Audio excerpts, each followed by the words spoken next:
so we are on the last part of the book, and then we're going to reread the whole book so that we can remember what it's all about. So remember, we're reading Children, Past and Present, and this is the conclusion. And the conclusion says, in some ways, your life would have been different if you were a child long ago. In other ways, your life would have been just the same.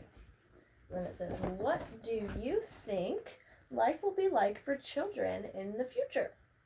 And then it just has some pictures of comparing. So this is toys and games, clothes, tools for learning, and then the schools.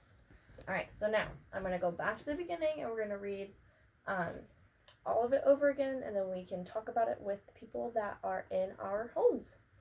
So the introduction says, what would it have been like to be a child long ago? What games would you have played? What would school have been like? How is your life different? How would your life have been different than it is today? How would it have been the same? This book compares children in the past and the present.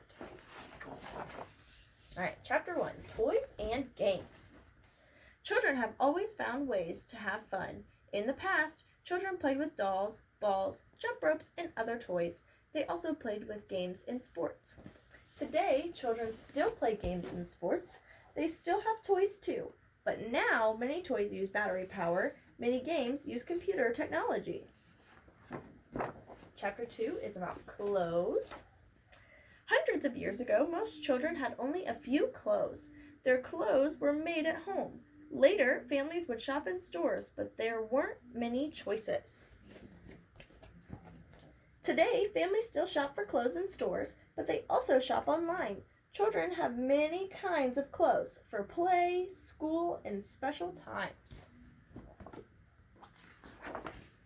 Chapter 3, Tools for Learning. Long ago, children had fewer tools for learning. They wrote on slates. They used quill pens, and they rarely had their own books. Today, most children use books to learn. They also use computers. Computers help children communicate with others and find information. Chapter 4, Schools. In the past, not all children went to school. If they did, they often went to a one-room schoolhouse. Children of many different ages learned together. Today, most children go to school. Some schools are big and others are small. Some children go to school at home. All right, conclusion. In some ways, your life would have been different if you were a child long ago. In other ways, your life would have been just the same.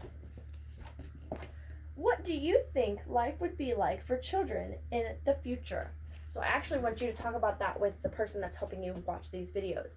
What do you think in a long time from now, how children are going to learn, how they're going to play with toys, what the toys are going to look like? How do you think things are going to be different for children in the future? Go ahead and talk about that, and I will see you in the next video. Bye, guys.